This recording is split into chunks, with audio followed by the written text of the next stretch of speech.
A while back, we did a video on countries where taking your own life is still illegal. And a quick reminder, up until pretty recently, it was considered a crime right here in Australia as well. And that is why the words we use around suicide matter. And it's also why we shouldn't be using the C word in front of it anymore. Before we begin, we post videos about death and dying every Friday. So if that sounds like your kind of thing, consider subscribing to the channel.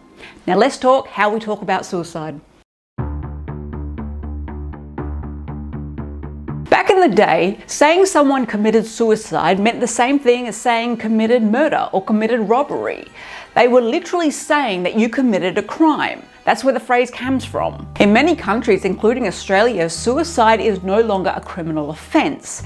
And yet people still say things like she committed suicide instead of she died by suicide. Here's the problem. Even though the law has changed, the stigma hasn't. So when we use outdated language, we reinforce the idea that suicide is still morally wrong or shameful. In Australia, psychologists have been pushing for change to that language since the 1960s, around the same time that the states and territories started to decriminalise suicide.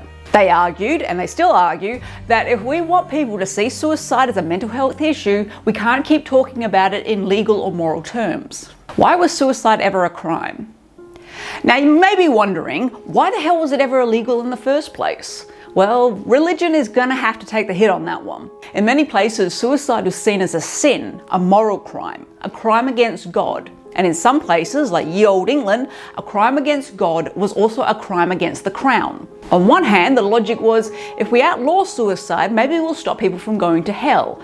On the other hand, kings didn't want to lose tax-paying citizens. So moral panic plus economic loss, bam, legal. Where is it still a crime today? Unfortunately, it is still a crime in several countries, especially where religious law and state law are one and the same. We're talking places like Saudi Arabia, Bangladesh and Sierra Leone, for just to name a few. In these places, if you survive a suicide attempt, you can be arrested or imprisoned. And in some cases, if you do die, your family can be punished too. So yeah, it's not just outdated language, it's a very real issue in a lot of parts of the world. Religious belief versus legal status.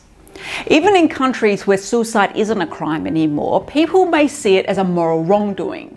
Why? Because for some, the belief that suicide is a sin is stronger than any legal reform. So they keep using word committed, not because they are being malicious, but because it reflects how they were taught to view it. Still, that doesn't mean the language is harmless. What not to say and what to say instead. When talking about suicide, it's important to avoid phrases that imply judgment or criminality. Terms like committed suicide suggest the person did something illegal or morally wrong.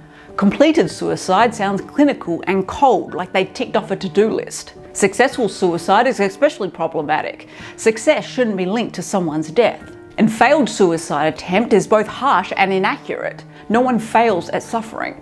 Instead, use language that recognizes the pain behind the act without adding shame. Say, died by suicide, ended their life, took their own life. In Australia, it's also becoming more common to hear someone say she suicided last year, a more neutral, matter-of-fact way of describing what happened. Why language matters to the grieving as well. This isn't just about being politically correct, it's about being human. When someone dies by suicide, their loved ones are left with a lot of pain and a lot of questions. And grief after suicide is complicated. People often don't know what to say, they avoid the topic. And as we've said before on this channel, people abandon the grieving all the time. And it's even worse with suicide. One reason, there's no clear place to put the blame. If someone is murdered, well, you blame the murderer. If someone dies in a car crash, we blame the drunk driver. But if someone dies by suicide, a lot of people end up blaming the family, especially the parents if it was a child who died, even if they did everything they possibly could to help them. That blame, spoken or unspoken, sticks. And language like committed suicide just adds fuel to that fire. Changing our language won't fix everything, but it is a start. It's a way to reduce stigma and show compassion instead of judgment.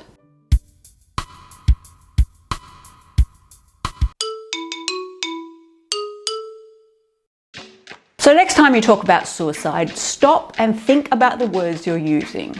Died by suicide isn't just more accurate, it's kinder. And if we want a world where people can ask for help without shame, we've got to start talking about suicide like it's a public health issue, not a crime. And with that, Go talk death.